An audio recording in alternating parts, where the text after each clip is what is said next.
Good afternoon and welcome to MarineMax, Maryland. I'm Chris Whitman, and today we're looking at the new 2019 255 LXF from Scout.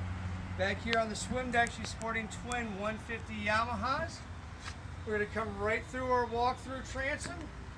Note the rod holders and live well back here, along with the fold-down seat. This is our new Mascala upholstery package for 2019.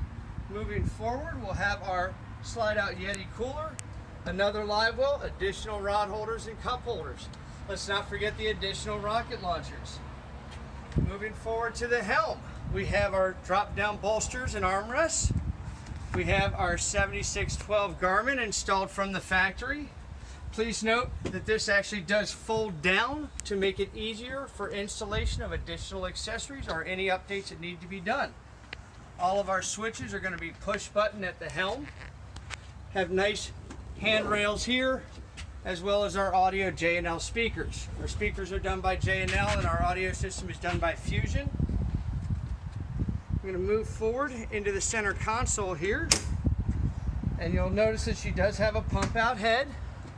You'll also find our battery charger for all of our batteries. Easy access to absolutely everything. Moving forward, we've got our center seat, again, more insulated cooler. All of this pumps out. I have coolers underneath both seats, and the backrests are removable. Because we're going to be spending some time in the bow, we should have a nice table as well. We're not always going to want to ask somebody to get up, which is why we have an additional cooler right here as well. We have a Windlass Anchor on our 25-foot with chain and rope access right here. She is an absolute beauty on the water, and we'd love to take you out and show you why. Give us a call at MarineMax, Maryland. My name's Chris Whitman, and thanks for being here.